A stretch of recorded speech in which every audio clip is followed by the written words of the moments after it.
Benim arabadaydım. Hiçbir şey yapmadım.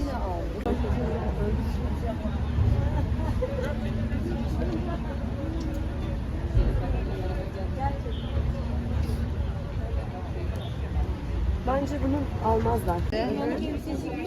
Biz onu çıkartmayacağız. Salıp yapmıyorsun.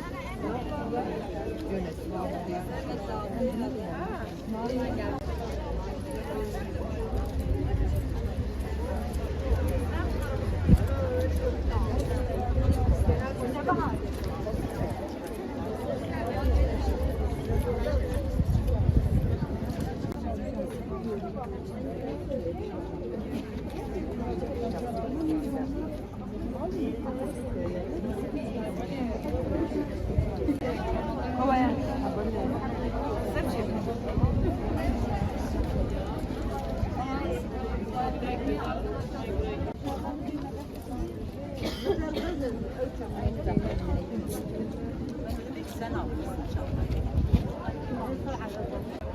Diyor muyuz?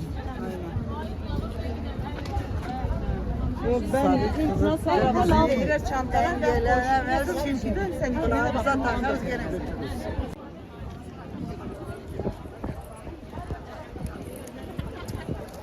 بس هيك نعمل وياش بكشينه Hiçbir sahne örnek değil. Zaten kuyanak ya. Karabalık yapıyor, o uzakıyor.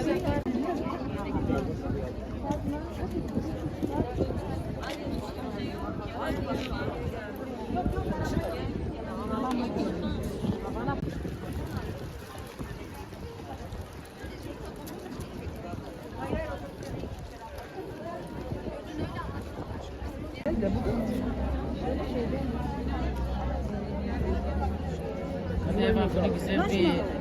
Bana göre bir yer değil bu. Aynen.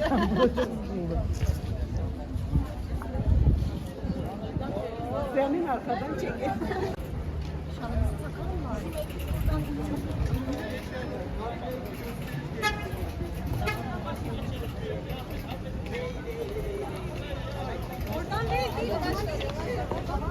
Arkadaşlar böyle.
Böyle gelebilirsiniz.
Tamam.